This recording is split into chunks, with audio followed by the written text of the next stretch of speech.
Hi, everyone. It's really good to see you today. Thanks for taking time out of your day and joining us. My name is Ashley Parker, but I go by my last name, so you can just call me Parker. And I'm the Health and Wellbeing Specialist in Risk Services. I make workshops, I run programs and health coaching groups, all with the goals of providing resources to improve the health and well-being for faculty and staff here at UC Santa Cruz.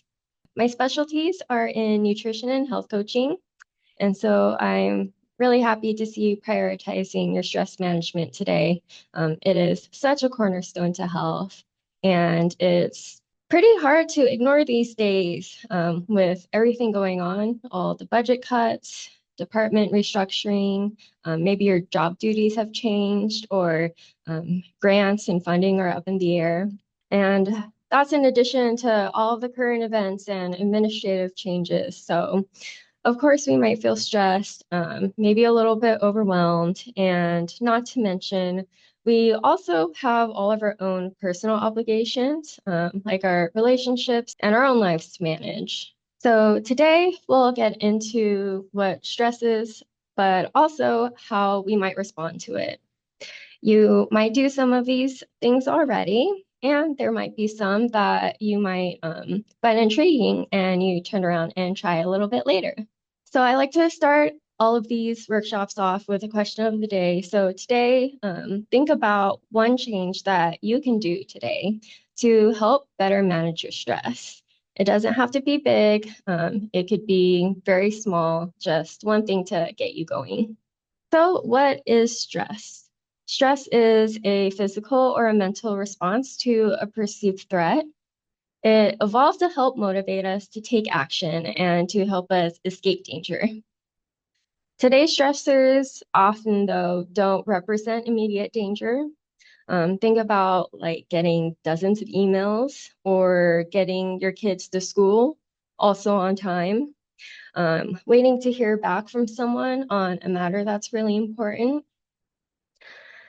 Additionally, stress can be very personal too. So what feels stressful to you may not be stressful to someone else, and how you respond to stress will be different from the next person, and both are perfectly fine. Eustress is known as the positive stress. It's like a motivating challenge, starting an exciting new project. You feel inspired and capable and confident that you'll do well. Distress, on the other hand, can feel overwhelming and out of control, very predictable, unpredictable. And stress can also be defined by duration. Acute stress is in response to a specific trigger. It is sudden in onset and is typically short in duration and known as fight or flight response.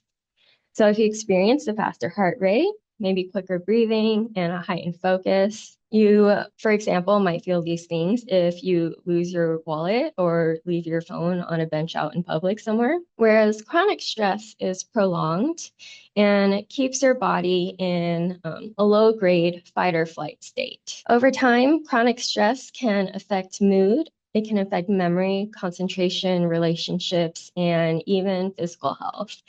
You might experience headaches, sleep problems, digestive issues, and plenty more, depending on your own reaction. Excessive stress can increase inflammation, and it can also influence unhealthy habits and maybe even contribute to chronic health conditions like heart disease, high blood pressure, or type 2 diabetes. But if you experience any of these effects, be sure to reach out to your healthcare team. You want to be sure and check out if there's any medical conditions. Understanding the nature of our stress can help us decide on what to do and how to best move forward. So we'll go over some tools to help us shift towards more a positive place. Stress can put us in a negative mindset, and that's totally natural, but it's not always helpful. Doing something like expecting the worst brings in negative energy, and that can make it really hard to see the good. When we see things only in black and white as well, that really limits our options. And doing something like ignoring the problem or avoiding the issue might push the stress aside and feel good in the short term, but it still exists and it could potentially get worse. You might find yourself falling into unhealthy habits too. Instead, try assigning the stressor to a category, and that can help you decide on how to move forward. So first, think about, is it something that's outside of your control? You can't control the weather, and you can't control if there's construction in your neighborhood. You also can't control what other people are thinking. So try to let go where you can and adapt where you need to. Next, think about, is this something that you can actually change? If you can, that's great. Take action.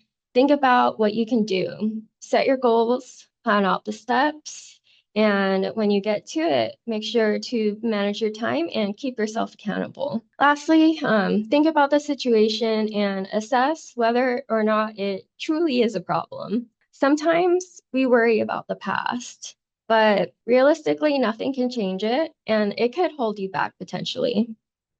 Sometimes we can worry about the future, but in those instances, these are situations that our brain is making up, and these predictions haven't even occurred. So it's best to try and focus on the present, and we'll talk about that more in a bit. When dealing with stress, adaptability and flexibility are key qualities that help to strengthen our resilience. Practicing mindfulness can help you notice your automatic reactions to stress, and it can help you take a pause and then start to shift them.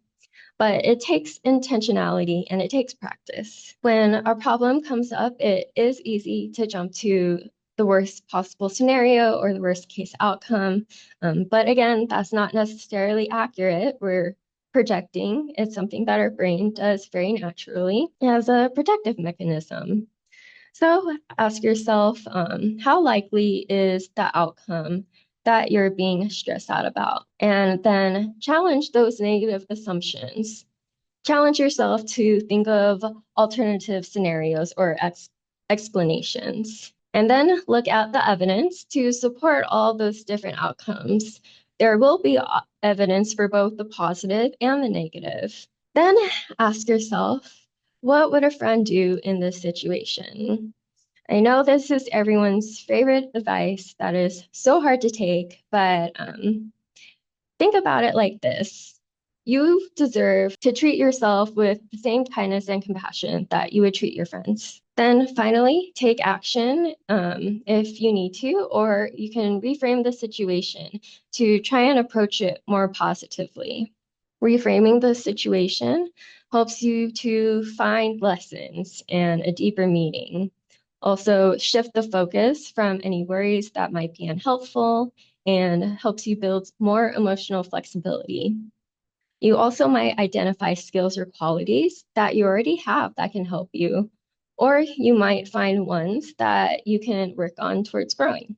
The key to stress management is finding the tools and the strategies that help you get grounded, stay focused and calm, even when things start to get overwhelming. So if you can address the situation directly, that's fantastic. It means that you have the power to change the situation. So start by asking yourself, what is the outcome that I want? Break it down, that larger goal, into smaller, more doable steps, because big end goals, they can feel overwhelming and far out in the future. But breaking it down and starting on the very first thing is the easiest way to get your momentum going. And make sure that you block out time. Block out time in your calendar, just like you would for a meeting. So you have the time available and you can commit that to making your progress. For example, let's talk about meal planning. This can be a daunting or a very tedious task sometimes, but you need to do it to save money.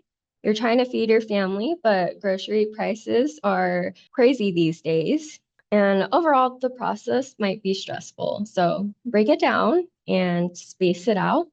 You could spend starting with just 5 to 10 minutes on Monday and only plan breakfast. Then you can do the same for lunch, dinner, and snacks on different days. So by the time Friday comes around, you're ready to write your list and go grocery shopping. So break it down to one step at a time and then take it one day at a time. And if it feels like too much, focus on the very smallest, most immediately next step that you have to take. Lastly, don't forget to recharge and to take a break. I know that we like to power through our projects sometimes to get it finished and just get it out of the way. But if you're able, step away, and that can give you that extra boost of creativity, give you that little bit of stress relief so you don't end your day feeling drained. Go on a walk, you can talk it out, or even sleep on it if you can. Now, when we focus on emotional responses to stress, the intention is to gently shift ourselves back towards more positive feelings. And that's not to say to ignore your negative feelings. Definitely take time and space so that you can feel your feelings. And when you decide that you're ready, you can take the time and redirect your focus. Breathing exercises are so powerful with managing stress because it takes something that we normally do without thinking and bring it into our conscious awareness. And when we slow down our breathing, we're signaling to the body to shift out of that fight or flight sort of state and into the parasympathetic rest and digest. This can help to lower the heart rate and also lower blood pressure, improve digestion, and promote a more relaxed state of mind. Research also shows that focusing on slow breathing engages the brain areas that are tied to attention and to cognitive control. So activating these systems help to break the negative thought cycle that form because of the stress response. And just a few minutes of conscious breathing can be all that you need to get your system reset. And when you do take even just one step to improve your stress, whether it be breathing or anything else, it makes it easier for you to make healthier decisions throughout the rest of your day. So online, you can find endless resources for breathing exercises, but here are three that research shows to have a really great positive impact. As I explain these, I invite you to try them out as well. And I encourage you to practice breathing exercises regularly, even in times that you do feel calm and not stressed, because you're developing that skill. And when you need it in the moment, it'll be that much more effective. The first is a physiological sigh. It helps to release stress and release tension, and helps to reset your breathing. So I'll describe it first, and then if you'd like to join, you can. The practice is fully inhaling, getting as much air into your lungs as possible. And then at the very top of your breath, take one extra sip of air and then release everything very slow and very controlled. So if you would like to try, take a clearing breath in and then out, empty out all of the air. And on your inhale, take a large breath, fill up your lungs entirely, and at the very top, take one more sip of air, and then exhale it nice and slow. Again, this helps to fully expand your lungs and release tension. And in a research study, groups that practice sighing had the highest increases of positive effects in lowered heart rate and blood pressure and increased mental clarity. The next exercise is called box breathing. Maybe you've heard of it. It's very popular and it's very helpful when experiencing feelings of anxiety. And this is something that you can do very easily, even in the presence of other people. Um, I've even cued this throughout previous presentations, and there are folks who have said at the end that they have practiced this for some time during the presentation too. So for this, box breathing, every stage of the breath cycle is held for a count of 4. The stages being in, holding at the top, out, holding at the bottom, and then going on in a circle, kind of like a box. So if you'd like to try, go ahead and take a clearing breath in and out. And on your inhale, inhale for 4, 3, 2, 1. Hold at the top for 4, 3, 2, 1. Hold. Exhale for 4, 3, 2, 1. Hold for 4, 3, 2, 1.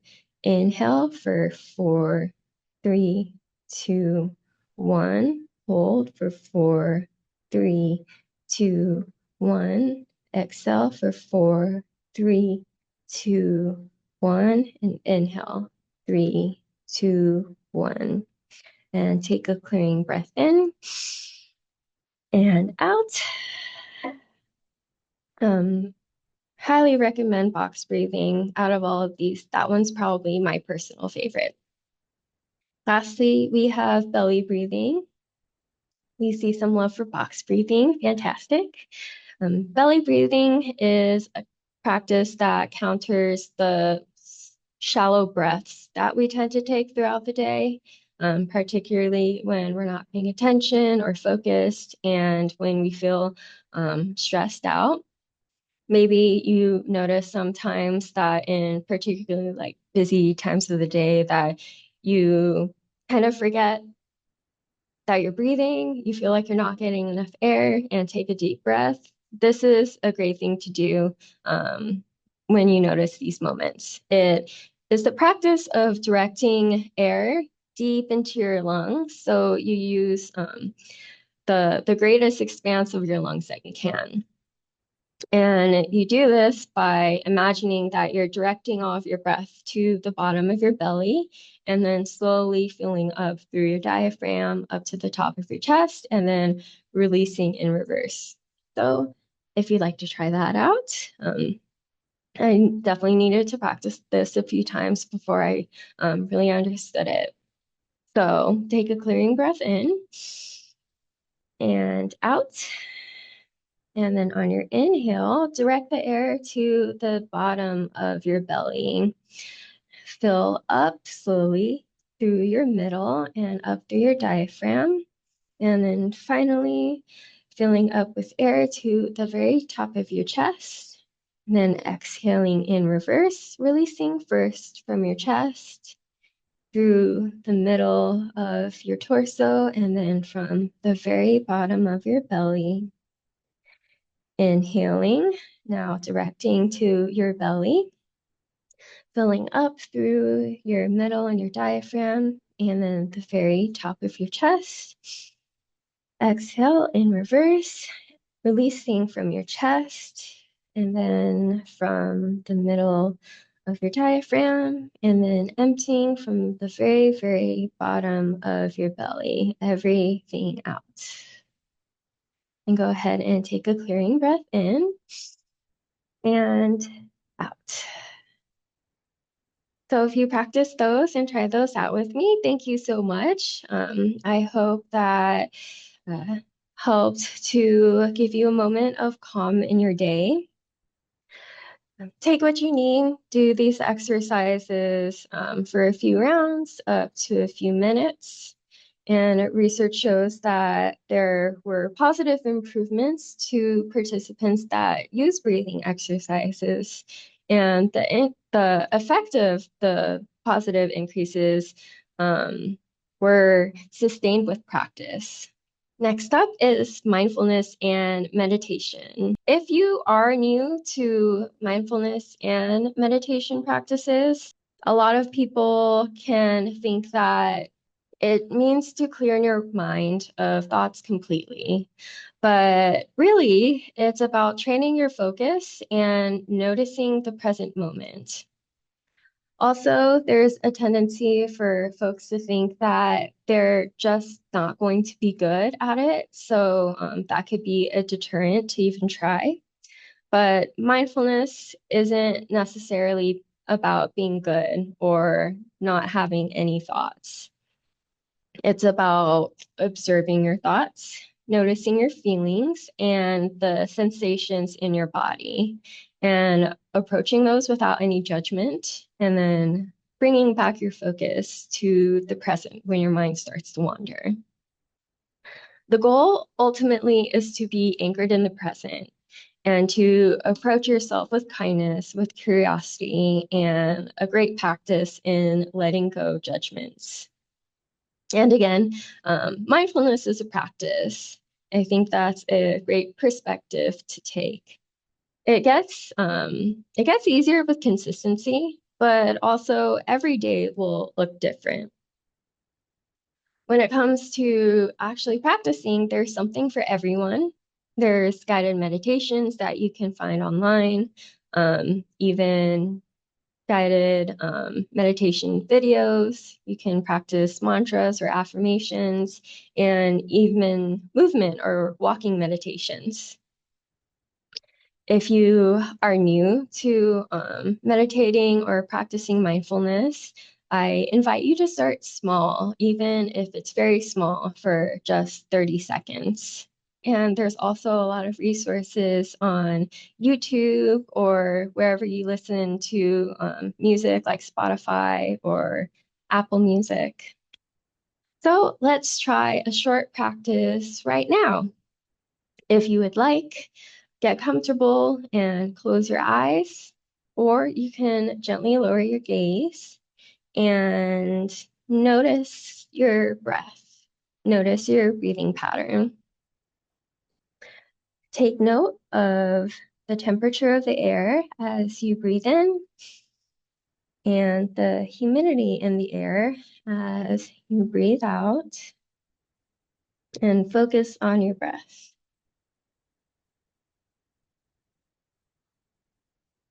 When you hear any noises, take a note and then let them pass. And concentrate on your breathing.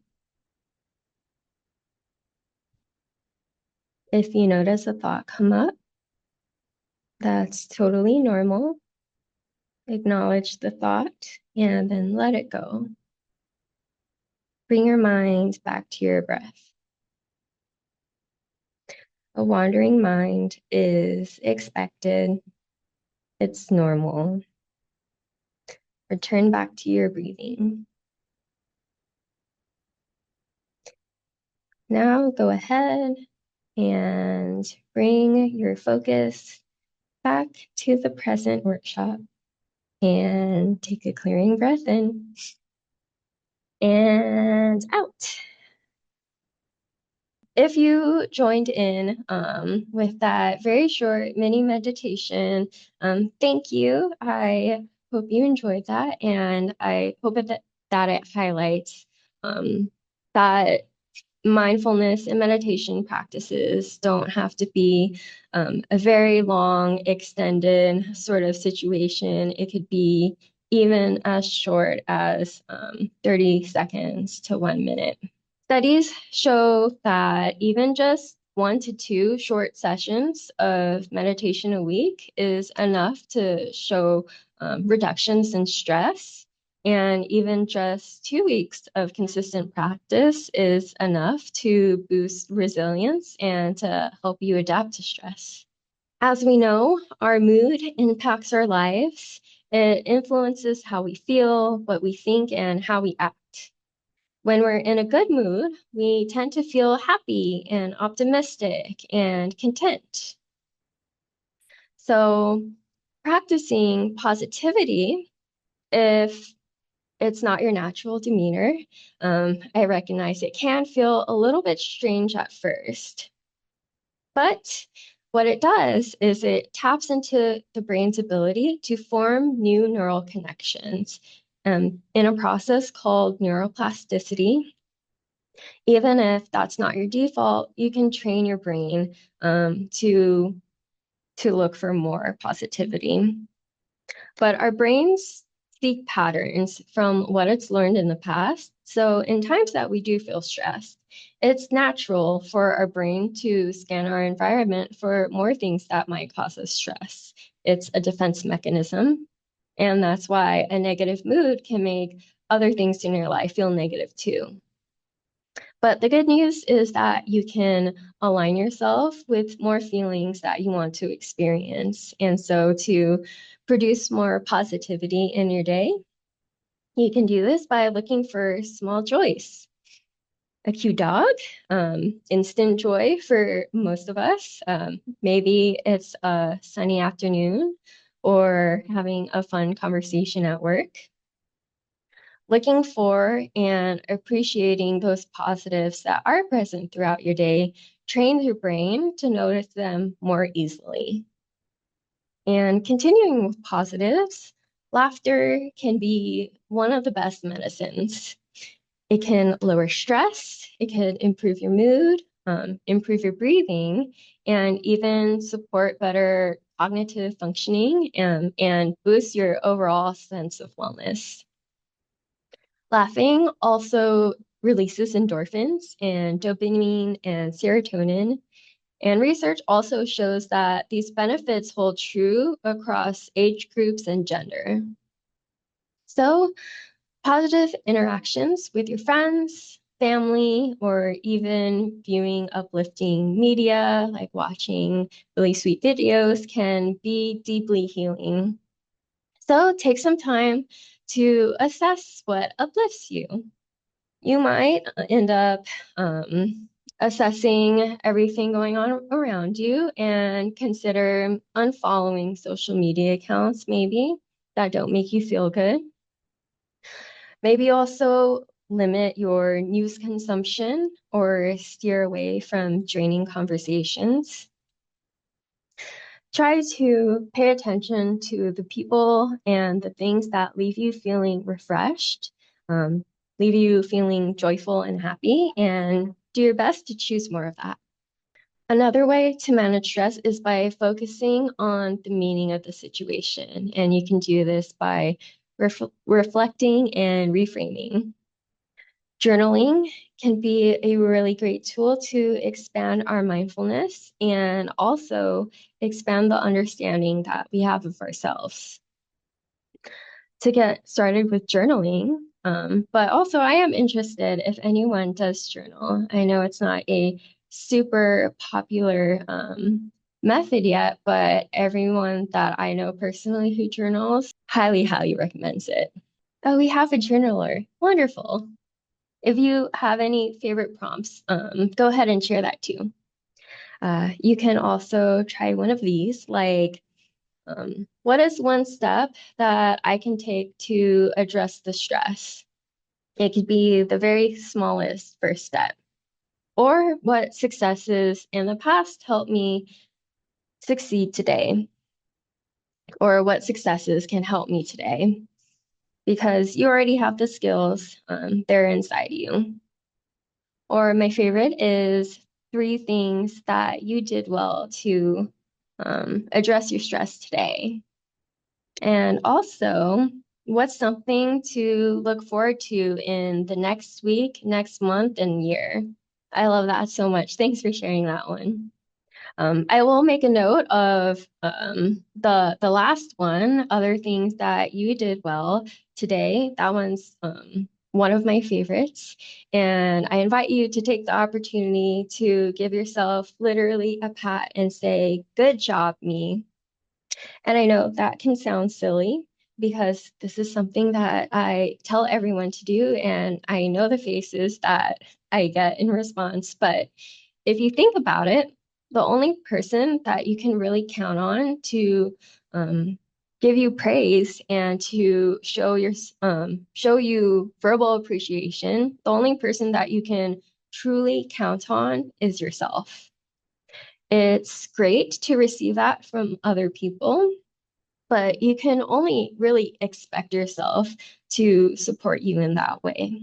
So try it out. And praising yourself also helps you to internalize that self-appreciation. And after doing it consistently, after a few times, it does stop feeling silly and it does feel a little bit more real. So the last area of focus is connection. And this is not only connection to your community, but it's also connection to yourself.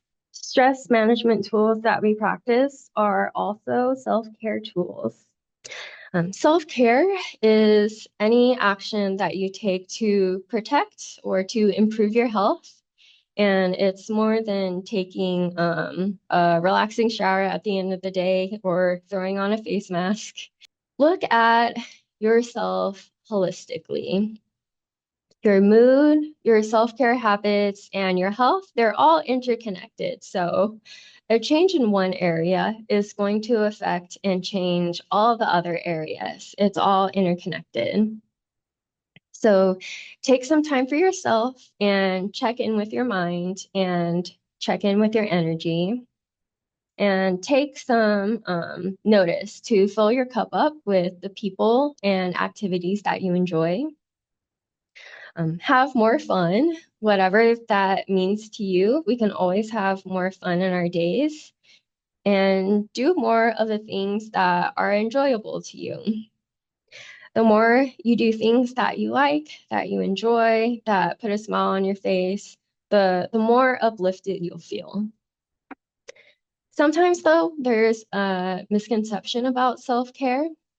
That it can be selfish if it means that you're saying no to doing something for someone else. But try to look at it the other way around. So if you're saying yes to doing something for someone else, that does also mean that you're saying no for taking that time to do something for you. So normally that can be fine and doesn't necessarily take a whole lot away from you. But if you're not taking any steps to fill your cup back up, then you might find yourself starting to feel like you're running on empty.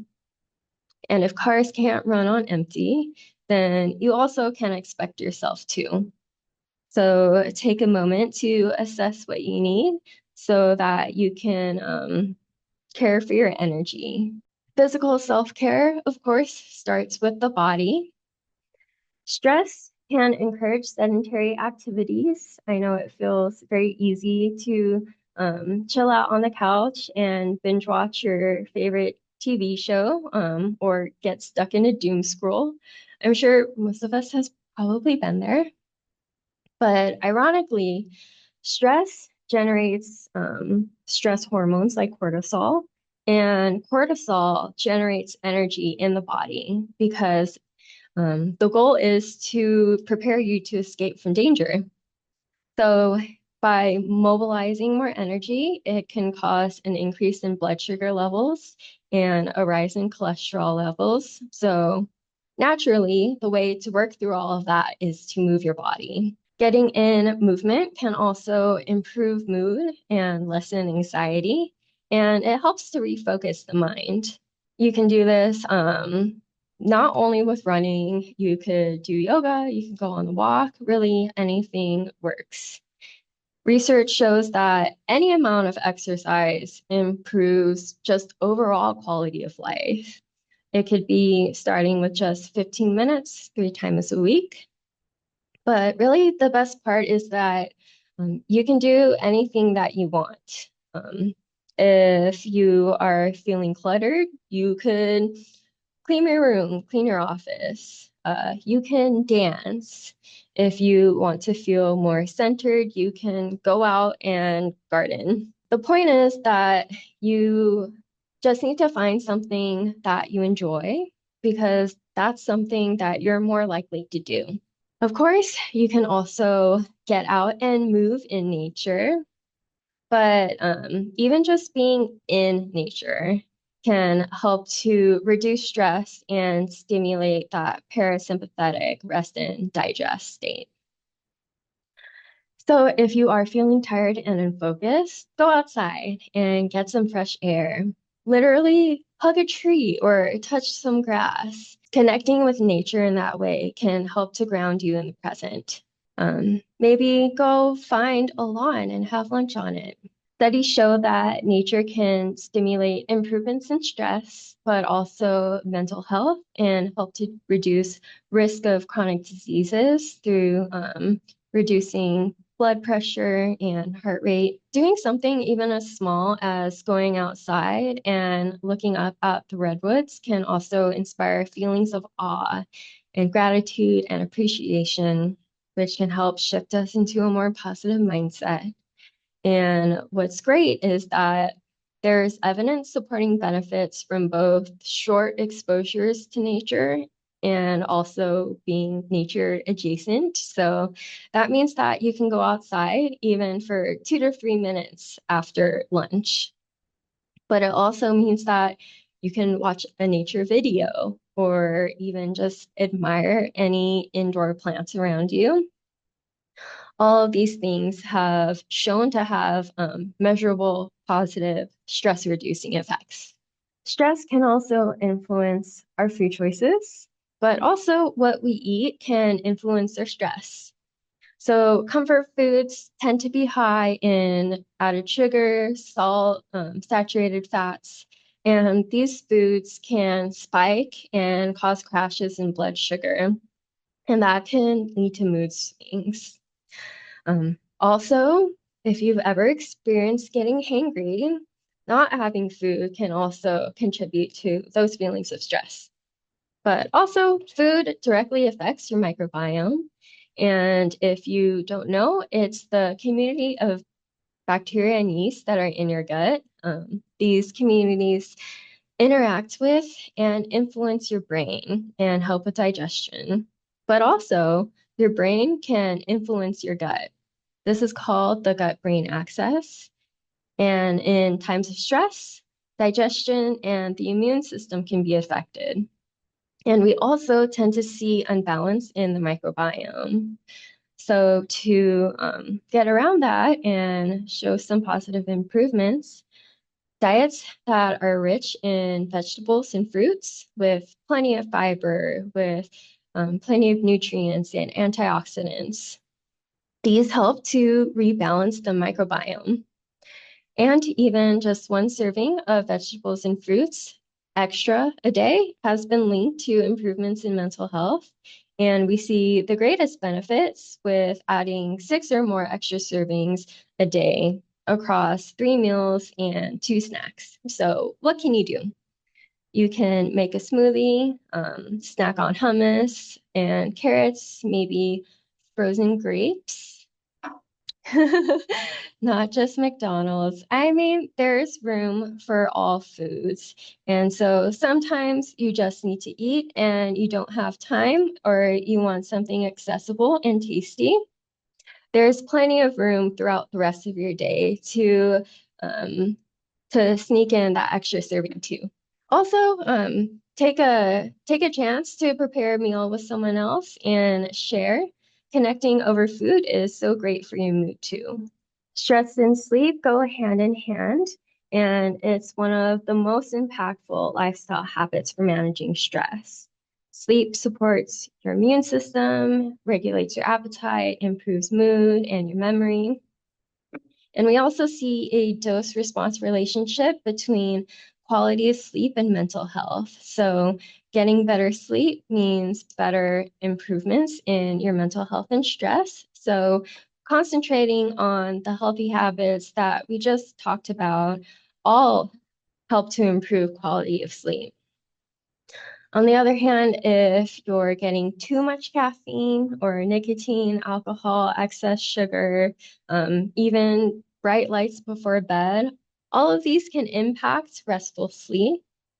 So again, concentrate on those healthy habits, dim the lights, end the night with an herbal tea or a nice book and work on forming that optimal sleep hygiene or getting ready for bed routine. If you can't fall asleep because of racing thoughts, then there are a couple things that you can do too to try and drift off to sleep. The first is brain dumping. It's where it's a journaling activity where you write everything down on a paper or in your notes app, but everything in a stream of consciousness unedited. What this does is it gives your mind permission to get everything out and then you can rest. It'll always be there too if you want to come back to it tomorrow. Another option is called cognitive shuffling. It's mimicking the random thoughts that your brain tends to make when it drifts off to sleep.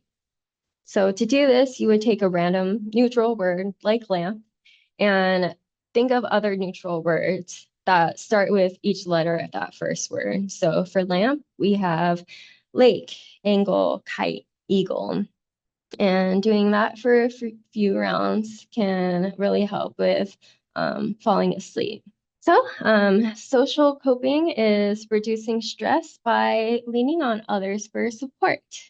Connection lowers stress, and isolation actually increases it. So, use your friends, use your family to talk things out, share some laughs, make those connections, and ease those negative feelings. It can also help you process what's going on. It can help normalize your feelings too. And sometimes we might be hesitant to reach out to someone else when we are stressed out because we don't want to feel like we're burdening anyone. But think about it like this. If your friend needed your help and wanted to talk things out or stressed out, you would probably want to be there to support them because you care about them. And so the people that care about you also want to be there to support you. Volunteering and helping others is also another powerful way to build community. It also boosts gratitude and shifts the focus outwardly. So shifting it away from yourself outwardly into your community and your environment. And doing this helps to build up resilience and increase presence. Last but not least, we have mental self-care. Because sometimes we just need more resources, and there are so many available to you. If you ever consider therapy or counseling, absolutely go for it. But even if you haven't, consider it too, because even if you don't feel like you need it now, going to counseling can help you build up those skills and find those tools when you need them in times of stress. All of the UC health plans have mental health options, including telehealth services. And we also have the Employee Assistance Program through Staff HR. There are short-term counseling options available, but also it's a great resource for almost every aspect of your life. You can get assistance with finding childcare, with moving, with even travel planning. There's also a new feature called Huddles, which are small interactive online groups. Kind of like this, they have topics on relationships and stress management.